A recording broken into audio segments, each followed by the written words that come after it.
Thank you for the opportunity to address you today. As always, I begin by acknowledging the traditional custodians of the lands on which we gather. As I'm coming to you from my hometown of Ballarat, so I acknowledge the traditional owners of these lands, the Wadawurrung people, and I pay my respects to elders past, present and emerging.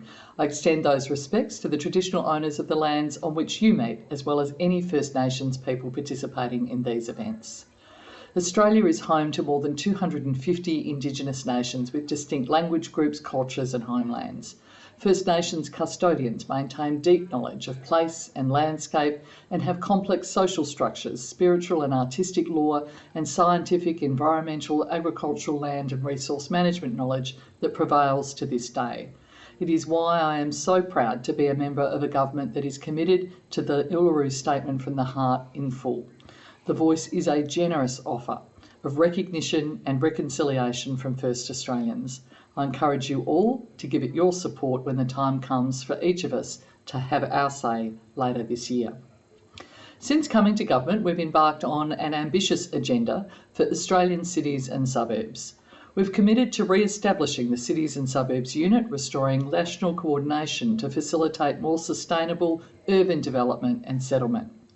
We will bring back the Urban Policy Forum and use its best practice expertise to inform the creation of a new urban policy framework, the first comprehensive urban policy at the national level for a decade. And we will commission a State of Australian Cities report to put together an accurate and up-to-date picture of life in our big cities. We're determined to be a constructive leader and supportive partner for Australia's cities, regions and growth areas. I know our cities are growing, you can see it every day.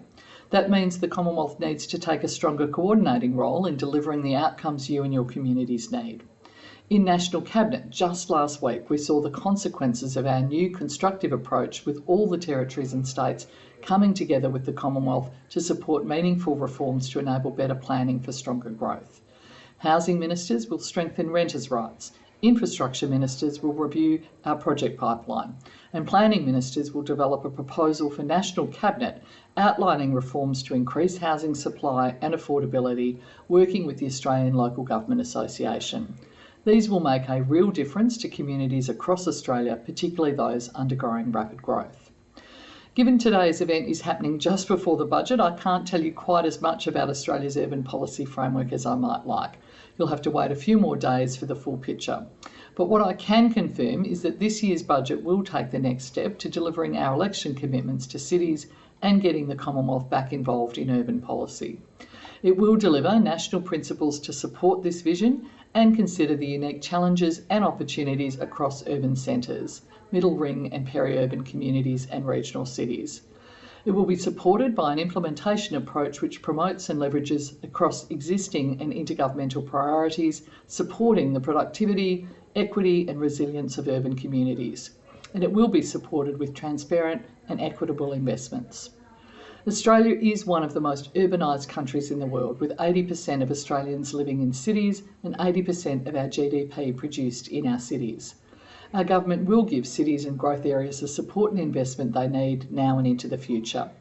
Thank you very much for your ongoing engagement and your time today. Your advocacy for your communities has been appreciated and I look forward to continuing to engage with each of you. All the very best with the rest of your summit. Thank you for having me here today.